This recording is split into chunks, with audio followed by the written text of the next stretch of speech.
Dito sa bayan ng Pidig, meron pa tayong isang makapanayam na residente. Tay, taga saan po tayo? Dito po sa Barangay Tres. Barangay Tres. So, dito kayo dumadaan sa spillway. Ako po.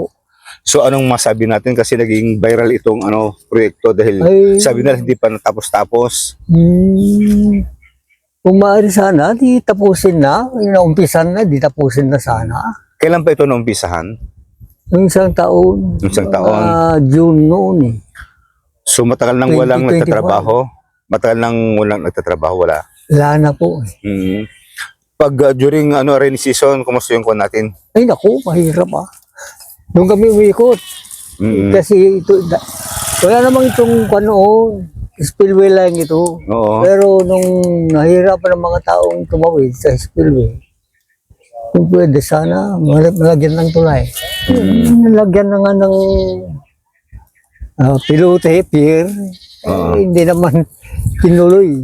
Wala tayong Ewan ko kung bakit ganun. wala tayong pakiusap kay Apo BBM para matuloy o matapos Kung itong maaari proyekto. sana matapos-tapos na lahat ng mga proyekto. Kung ganyan lang, wala. Ang sinasabi ang mga tao ano ba yan ang itsura? Di siyempre kami, mga kuwan dito, gusto namin matapos na para naman hindi kami mahirapan sa pagtawid. Lalo pag Tagulan. paano ng tagulan. Okay. Malaki ang ilog ito. Aapa pa rito ang tubig. Okay. Naapawan yung river control dyan sa kabila. Kaya anong lakad natin ngayon? Ay, galing kami dun sa bukid. Sa bukid. Pauwi na. Pauwi na. Okay. So, pag nagpupunta ka sa bukid, itong daanan nyo. Araw-araw. Opo. Okay. Ating makapanayam si First Kagawad Joaquin Tron Pante. Yes, sir. Yes. Sir, anong masabi mo kasi naging viral itong project sa inyong barangay? Itong sabi nila hindi natapos-tapos na natulay. Sa pagkaalam ko, sir, sa kung namin, ongoing pa lang naman to itong project. Nakikita naman namin na tuloy-tuloy naman yung pag-implement ng project. Pero sa ngayon, nakikita ko ba yun is napata. Pero di ko alam, sir, kung anong reason. But I see to it naman na talagang itutuloy itong kanda to. Kailan na umpisan ito, Konsehal? Matagal na po, Kagawad. Kailan taon na ba yun? Kwan, Apo Adunisen. Kwan, sir. Hindi pa ata masyadong matagal, sir. Ito yung project na yan. So anong komento natin kasi maraming parang gusto nang matapos itong proyekto. Sir, sa totoo lang naman, gusto talaga matapos. Pero di po namin alam kung kailan matatapos ito. Alam naman yung sitwasyon ng natin yung mga project. Kaya kami naman, nag-iintay pa rin kami na matapos na sana itong project na ito. Sa Konsehal, ilang barangay po ito, sir, dumadaan dito? Una, dito sa amin, sa Barangay Tiruling, and then yan pagkatapos dito, Barangay Forbimanga, and then susunod yan sa Mangitayag, and then Tunuton, connecting to highway sa checkpoint, sir, sa may ikon doon sa Tunuton. Wala tayong panawagan kay Apo Presidente?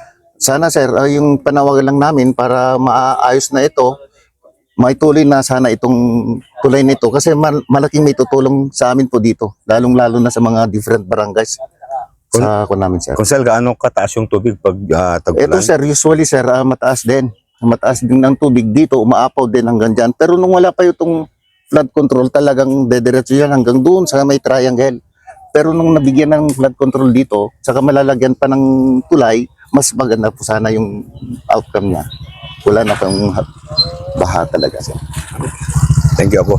Thank you. Thank you din po, sir. Sir, itong panawagan ninyo, sir, wala kayong balak na i-convert as resolution para sabihin ang nararamdaman ng mga kababayan ninyo sa DPWH or sa national? Pwede, sir, pwede namin gawin ng resolution sa barangay, through barangay, gawa kami ng resolution na sana naman para maituloy na ito, matapos na itong tulay na ito para ma-benefit sa lahat ng mga natin, constituent natin. Hindi lang kami sa Barangay Tiruling, lahat-lahat na po.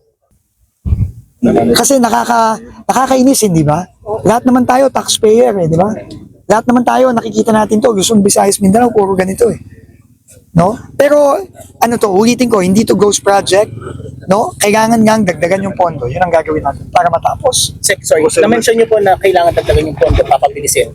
So, how do you expect DPWH na papabilisin po yung pagdagdag po ng pondo dito, sir? Ngayon, nag-instruct na ako na isama na yung 20 million dito. Ay, hindi. Magkano dito?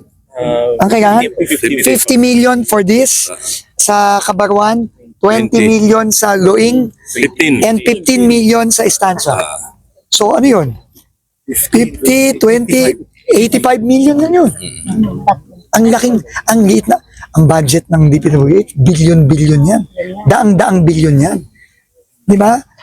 Para lang maging magamit naman ng mga kababayan natin dito sa PIDIG, di ba?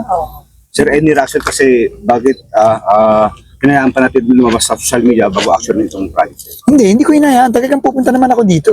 Kaya lang, tawag dito, mabuti nga yung social media eh. Maganda nga ako. Yung naglalabas ng social media, nagpapasalamat ako sa kanilang lahat. Nagpapasalamat ako kasi dapat naman talaga mainis tayong lahat eh. Pag may ganito eh. Di ba? All over the country to. Di ba? So, para sa akin, gawin natin, ang utos ni Presidente, ayusin natin. Di ba? Yung social media, tama yun, ilabas nyo. Di ba? Ilabas nyo kung, in fact, mananawagan pa ako. Kung meron pa kayong makitang unfinished report nyo, di ba, pipilitin natin po, sumbong nyo tong mga dito. Yan. Kung meron silang hindi tinatapos, sumbong nyo, sasabihin nyo. Kung merong unfinished, tapusin natin.